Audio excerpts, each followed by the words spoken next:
আসসালামু আলাইকুম। চ্যানেলের কৃষি সংবাদে আপনাদের আমন্ত্রণ জানাচ্ছি আমি হাসিব মার্জান। এখনকার এই সংবাদে আয়োজন একই সঙ্গে চ্যানেলের ইউটিউব চ্যানেলে এবং চ্যানেল আইয়ের ওটিটি প্ল্যাটফর্ম আইস্ক্রিনে লাইভ স্ট্রিম হচ্ছে। সাভারে মহিষ পালনে ঝুঁকছেন খামারিরা। আশুলিয়ার শ্রীপুরে মাত্র 2 বছরে খামারটি অন্যতম বৃহৎ মহিষের খামারে পরিণত হয়েছে। বাজারে মহিষের মাংসের চাহিদা বেশি থাকায় ও রোগবালাইয়ের ঝুঁকি কম থাকায় মহিষ পালনকে লাভজনক ব্যবসা হিসেবে দেখছেন অনেকে। সাভার থেকে জাকির হাসানের পাঠানো তথ্য ভিডিওচিত্রে মাহফুজুল হাসানের রিপোর্ট।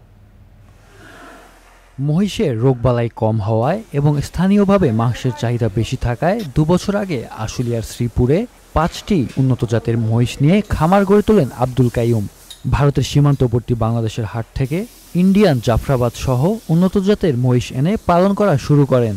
তার খামারে বর্তমানে মহিষের সংখ্যা 200 এবং গরু রয়েছে 100-এরও বেশি। মহিষের রোগ বালাই খুবই কম হয়, মানে গরুর থেকে 50% কম, আরো বেশি, এত কম। খাবার দাবারের খরচ, খাবার দাবার একটু বেশি খায়, যেটা গরুর থেকে একটু বেশি খায়, কিন্তু ওর আউটপুট ভালো, মানে যা খায় তার থেকে গেইন, ওর মাংস বৃদ্ধি পায় বেশি। কোরবানির পশু হিসেবেও অনেক ক্রেতার পছন্দ খামারের মহিষ। এখানে দেখলাম এখানে অনেক সুন্দর পরিবেশের কারণে একটু দেখে গেলাম। হাটেও আমরা মোষ কিনি, এখানকার পরিবেশের সাথে হাটের পরিবেশ আসে না, আর এখানকার ওজনটাও ভালো লাগে। ওজন দেওয়ার পরে 3টা ওজন দিলাম, একটা সিলেক্ট একটা ভালো লাগছে। আব্দুল কাইয়ুমের খামারে থাকা পাঠান, যার ওজন 1330 KG. Mahfuzul Hasan, channel I. দীর্ঘ তাপপ্রবাহ সহ নানা প্রতিকূল পরিস্থিতিতেও গাইবান্ধায় এবার বোরো ধানের ভালো ফলন হয়েছে। চলছে ধান কাটা ও মাড়াইয়ের কাজ। তবে উৎপাদন খরচের চেয়ে বাজার দর কম হওয়ায় লাভবান হতে পারছেন না কৃষক। গাইবান্ধা থেকে ফারুক হোসেনের পাঠানো তথ্য ভিডিওচিত্রে রিপোর্ট করছেন সুইপ্তা মাহমুদ। এবছর হাটবাজারে প্রতিমন মোটা চাল 860 থেকে 900 টাকা এবং চিকন চাল 950 থেকে 1000 টাকায় বিক্রি হচ্ছে, যা কৃষকের উৎপাদন খরচের তুলনায় কম। সারা দেশের মতো এ অঞ্চলে ধান চাল সংগ্রহ অভিযান শুরু হলেও ধানের পরিমাণ ও কৃষকের সংখ্যা বেশি হওয়ায় সবাই সরকারি খাদ্য গুদামে যেতে পারছেন না। এ সুযোগে মধ্যস্বত্বভোগীরা কম দামে কৃষকের কাছ থেকে ধান কিনে বাজারে নিয়ে বিক্রি করছেন।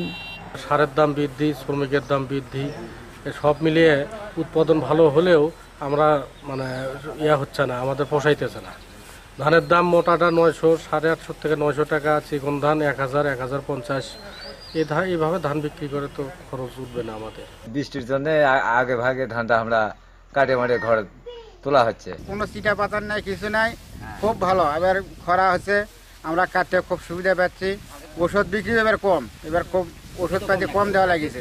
ফলন ভালো, শতকে 29 ধান 1 মণ, 50 থেকে 50 মণ ধান অনুমানিক। বোরো ধান চাষের পর যাতে জমি ফেলে রাখা না হয়, এজন্য আউশ ধান এবং সবজি চাষে কৃষককে প্রণোদনা ও প্রযুক্তিগত সহায়তা দেওয়ার কথা জানায় স্থানীয় কৃষি বিভাগ।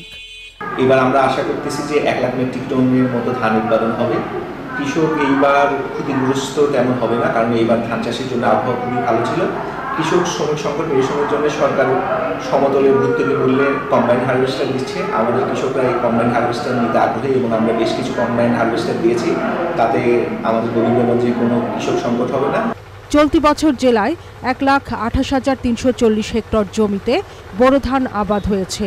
এর মধ্যে 83,610 হেক্টর জমিতে উচ্চ ফলনশীল এবং 410 হেক্টরে আবাদ করা হয়েছে স্থানীয় জাতের ধান।